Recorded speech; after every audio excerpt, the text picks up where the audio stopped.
Mabulang ihi? Ang sagot sa foamy urine. 7 paraan para gumaling.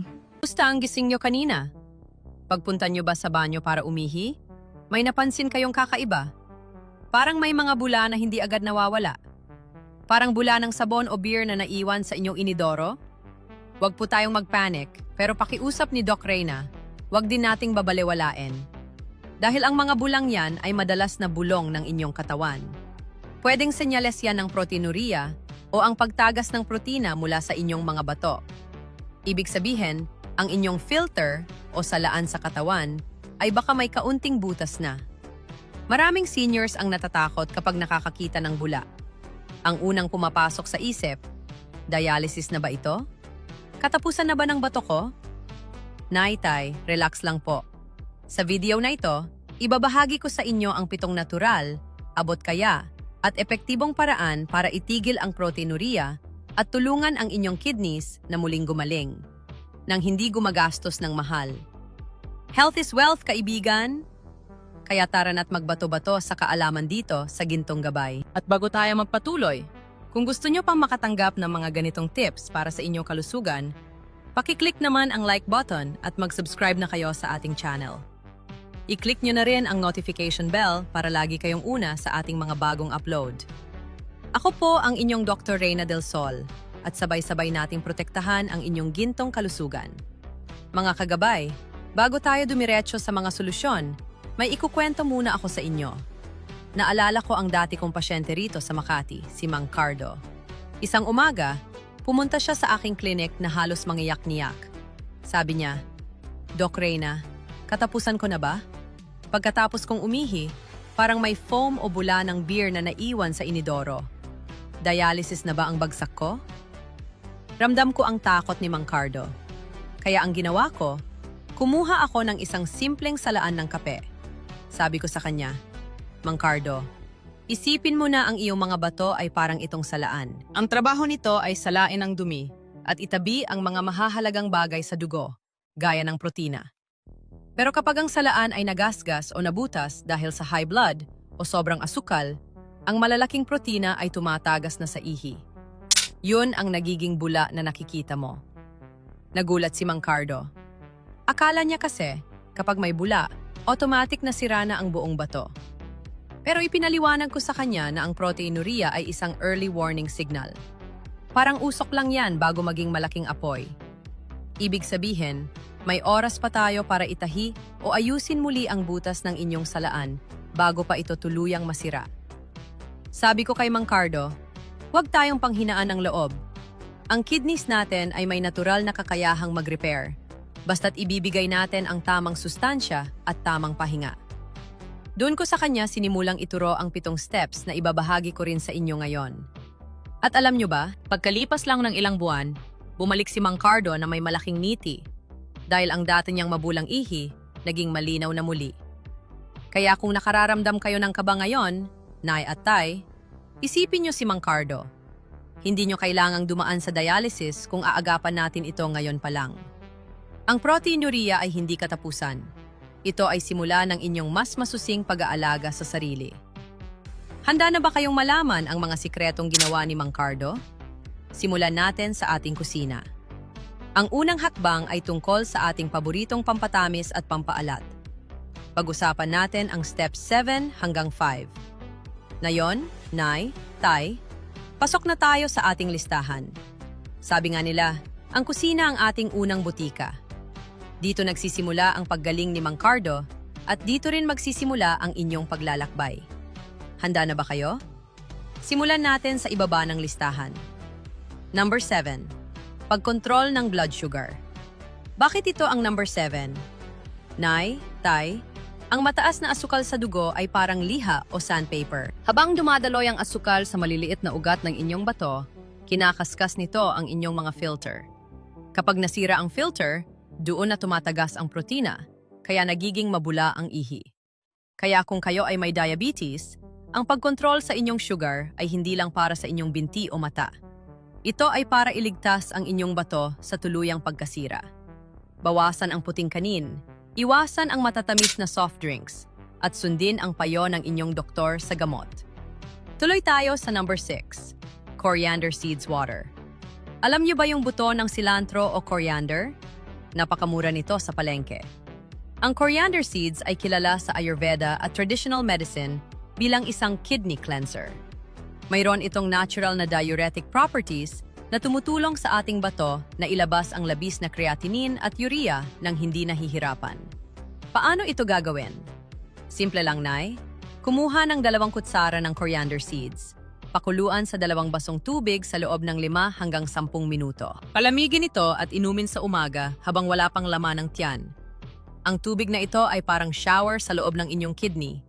Nililinis nito ang mga bara para bumalik ang sigla ng inyong pagsala. At ang number 5, paglipat sa plant-based low-protein diet. Dito marami ang nagkakamali, Tay. Akala natin para lumakas ang matanda, dapat pakainin ng maraming karne. Pero kapag mabula ang ihi nyo, ang sobrang karne ay parang overtime sa trabaho para sa inyong bato. Ang protina mula sa baboy o baka ay naglalabas ng maraming acid at nitrogenous waste na kailangang salain ng kidney. Subukan nating mag-diet muna ang ating bato.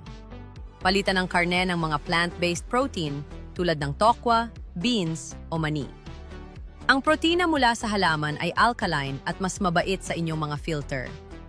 Hindi ito nagpapabigat sa trabaho ng kidney, kaya mas mabilis itong nakakapag-repair o nakakapaghilom mula sa proteinuria.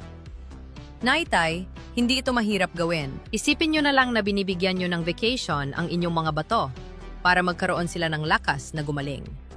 Pero hindi lang pagkain ang sikreto. May kailangan din tayong gawin sa ating katawan at sa ating mga pampalasa. Pag-usapan natin ang steps 4 hanggang 2 pagkatapos nito. Huwag kayong aalis, narito pa rin ang gintong gabay. Naitay, kumusta? Narito pa rin tayo sa ating paghanap ng lunas para sa ating mga bato. Kung ang step 7 hanggang 5 ay tungkol sa loob ng kusina, ang susunod nating mga hakbang ay tungkol sa galaw ng ating katawan at sa pagpili ng tamang bala para sa ating resistensya. Number 4. Maglaan ng 30 minutong paglalakad sa umaga. Bakit sa umaga, Doc? Bukod sa vitamin D mula sa araw, ang paglalakad ay ang pinakasimpleng massage para sa inyong mga internal organs. Kapag kayo ay naglalakad, bumibilis ang inyong blood circulation. Ang daloy ng dugo patungo sa inyong mga bato ay nagiging mas masigla. Kapag mas maraming dugo ang dumadaloy sa kidney, mas maraming oxygen at nutrients ang nakakarating sa inyong mga filter para tulungan silang mag-repair o maghilom. Hindi nyo kailangang tumakbo o mag-marathon, Tay. Kahit pasyal-pasyal lang sa parke o sa paligid ng inyong barangay ay sapat na. Sabi nga ni Mang Cardo, simula nang naglakad-lakad siya, hindi lang ang ihi niya ang bumuti, pati ang kanyang mood at pagtulog ay gumanda rin. Ang paggalaw ay buhay, Nay at Tay. Dako naman tayo sa number 3. Bawasan ang asin. Ito ang medyo mahirap para sa ating mga Pilipino na mahilig sa bagoong, patis at tuyo. Nay, ang asin ay parang magnet ng tubig. Kapag marami kayong kinakaing maalat, ang tubig sa inyong katawan ay humahalo sa dugo. Kaya tumataas ang inyong blood pressure. Ang mataas na pressure ay parang gripo na naka-full blast sa inyong maliliit na filter sa bato. Hindi po ito kakayanin ng inyong kidneys, kaya mas lalong tatagas ang protina. Ang paya ni Doc Reyna, gumamit ng mga natural na pampalasa. Imbes na tuyo, subukan ng maraming bawang, sibuyas, luya o lemon. Mas mabango na, mas kidney-friendly pa. Unti-untiin nyo lang po ang pagbabawas hanggang sa masanay ang inyong panlasa na hindi umaasa sa alat. At ang ating number 2, kumain ng pulang bell pepper. Alam nyo ba na ito ang itinuturing na kidney superfood? Karamihan kasi ng mga gulay at prutas ay mataas sa potassium, na minsan ay kailangang limitahan kapag may proteinuria. Pero ang red bell pepper? Mababa ito sa potassium, pero punong-puno ng vitamin C, B6, vitamin A, at fiber. Mayroon din itong lycopene, isang antioxidant na lumalaban sa pamamaga ng inyong mga filter. Isama nyo ito sa inyong ginisang gulay o gawing garnish sa inyong ulam. Napakasustansya at napakaganda pa sa paningin. Ngayon, Nay at Tay, handa na ba kayo sa ating huling hakbang? Ito ang itinuturing kong gintong lunas na talagang nakapagpabago sa kondisyon ni Mang Cardo. Alamin natin ang number 1 pagkatapos nito. Nay Tay, narito na tayo sa ating pinaka-importanteng hakbang. Ang ating number 1, ang pag-inom ng barley water. Nung sinunod ito ni Mang Cardo, ito ang naging turning point niya. Ang barley ay hindi lang basta butil. Ito ay itinuturing na kidney tonic sa maraming kultura dahil sa kakayahan nitong maglinis ng ating urinary system. Bakit ito tinaguriang gintong lunas? Ang barley water ay isang natural na diuretic. Ibig sabihin, tinutulungan nito ang inyong katawan na maglabas ng labis na tubig at toxins nang hindi binibigla ang inyong mga bato. Pero ang pinakamahalaga ay ang kakayahan nitong bawasan ng inflammation sa loob ng inyong mga filter. Parang ointment ito na dahan-dahang nagpapahilom sa mga sugat sa loob ng inyong kidney, kaya nababawasan at kalaunan ay tumitigil ang pagtagas ng protina. Paano ba ito ihanda? Napakadali lang po at napakamura. Bumili lang kayo ng pearl barley sa supermarket o palengke. Kumuha ng kalahating tasa ng barley seeds. Hugasan itong mabuti at pakuluan sa 6 na basong tubig sa loob ng 15 hanggang 30 minuto. Kapag lumabas na ang pagkamalapot nito at naging parang gatas ang kulay ng tubig, handa na po yan. Palamigin nyo muna bago inumin. Pwede nyo itong lagyan ng konting piga ng lemon o kalamansi para sa vitamin C. Pero pakiusap ni Doc Reyna, huwag nyo pong lalagyan ng asukal. Inumin ito ng dahan-dahan. 1 baso sa umaga at 1 baso sa hapon. Ito ang magsisilbing banlaw sa inyong system para manatiling malinis ang inyong daluyan ng ihi. Nakita nyo na, Nay at Tay? Ang kalusugan ay hindi laging nasa mamahaling bote ng gamot. Minsan, nasa simpleng butil lang ito na matatagpuan sa ating kusina. Ang barley water ay naging sandigan ni Mang Cardo at sigurado ako, malaki rin ang maitutulong nito sa inyo para mawala ang kaba nyo sa mabulang ihi. Ang 3 huwag. Nay, Tay, bago tayo magtapos, mayroon akong 3 mahahalagang paalala. Kahit inumin nyo pa ang lahat ng barley water sa mundo, kung ginagawa niya naman itong 3 huwag na ito, baka hindi rin gumaling ang inyong proteinuria. Makinig po kayong mabuti. Huwag. Number 1.